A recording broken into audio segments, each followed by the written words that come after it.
1971 भारत और पाकिस्तान के बीच तनाव अपने चरम पर था। सीमा पर युद्ध की आहट सुनाई दे रही थी और समुद्र में एक खतरनाक खेल शुरू हो चुका था। लेकिन इस कहानी की शुरुआत किसी युद्धपोत से नहीं, बल्कि एक लड़की से होती है।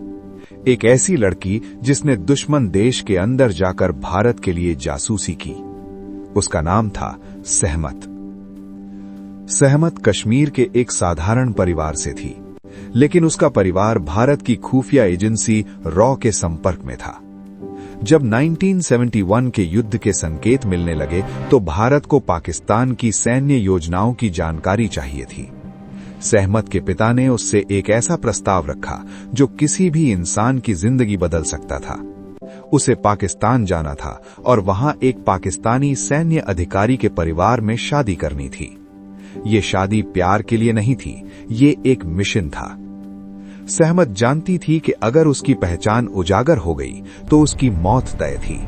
फिर भी उसने बिना झिझक ये मिशन स्वीकार कर लिया। कुछ ही समय बाद सहमत पाकिस्तान पहुंच चुकी थी। अब वो एक ऐसे घर में रह रही थी जहां हर दिन पाकिस्तान की सेना के अधिकारी आते जाते थे। सहमत शांत रहती, सब कुछ ध्यान से देखती और हर छोटी बड़ी जानकारी याद रखती। धीरे धीरे उसे पाकिस्तान की सैन्य योजनाओं के बारे में अहम जानकारी मिलने लगी। लेकिन एक दिन उसे ऐसी खबर मिली जिससे भारत के लिए बड़ा खतरा पैदा हो सकता था। पाकिस्तान ने अपने सबसे खतरनाक पनडुब्बी मिशन को शुरू किया था। उस पनडुब्बी का नाम था PNS गाजी। गाजी उस समय पाकिस्तान की सबसे शक्तिशाली सबमरीन मानी जाती थी। उसका मिशन साफ था, भारत के सबसे बड़े विमान वाहक पोत INS विक्रांत को ढूंढकर नष्ट करना। अगर INS विक्रांत डूब जाता तो भारतीय नौसेना की ताकत को भारी नुकसान होता। सहमत ने यह खबर सुनी और समझ गई कि यह जानकारी तुरंत भारत तक पहुंचनी चाहिए। लेकिन दुश्मन देश के अंदर रहकर हर कदम बहुत खतरनाक था। घर में हर समय लोग मौजूद रहते, फोन और संचार पर नजर रखी जाती। फिर भी सहमत ने एक मौका ढूंढा। उसने गुप्त तरीके से यह जानकारी भारत तक पहुंचा दी। अब भारतीय नौसेना सतर्क हो चुकी थी। INS विक्रांत की सुरक्षा बढ़ा दी गई और PNS गाजी की तलाश शुरू हो गई। लेकिन सहमत का मिशन अभी खत्म नहीं हुआ था। एक दिन उसके घर के एक सदस्य को शक हो गया कि शायद सहमत कुछ छुपा रही है। अगर उसका राज खुल जाता तो न सिर्फ उसकी जान जाती, बल्कि पूरा मिशन भी खत्म हो जाता। सहमत के सामने एक ऐसा फैसला था जो किसी भी इंसान के लिए बेहद कठिन होता है।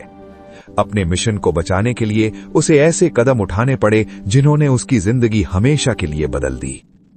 उस पल के बाद सहमत पहले जैसी नहीं रही, लेकिन उसने अपना मिशन जारी रखा। इसी बीच समुद्र में एक और कहानी लिखी जा रही थी। भारतीय नौसेना को अब पता था कि PNS गाजी भारत के पूर्वी तट के पास सक्रिय है। 3 दिसंबर 1971 की रात विशाखापट्टनम के पास समुद्र में एक जोरदार धमाका हुआ। कुछ समय बाद ये खबर सामने आई कि पाकिस्तान की पनडुब्बी PNS गाजी समुद्र में डूब चुकी है। इस घटना ने युद्ध की दिशा बदल दी। INS विक्रांत सुरक्षित रहा और भारतीय नौसेना को बड़ी रणनीतिक बढ़त मिल गई। इस जीत के पीछे कई सैनिकों की बहादुरी थी और कहीं न कहीं एक गुप्त जासूस की जानकारी भी। सहमत का मिशन धीरे धीरे खत्म होने लगा। कुछ समय बाद वो भारत वापस लौट आई, लेकिन उसके मन में युद्ध की यादें और उसके फैसलों का बोझ हमेशा बना रहा। उसने एक बेटे को जन्म दिया। समय बीतता गया और वो बेटा बड़ा होकर भारतीय सेना में शामिल हुआ। शायद ये उसी त्याग की कहानी का अगला अध्याय था। सहमत की कहानी हमें ये याद दिलाती है कि युद्ध सिर्फ सीमा पर नहीं लड़े जाते।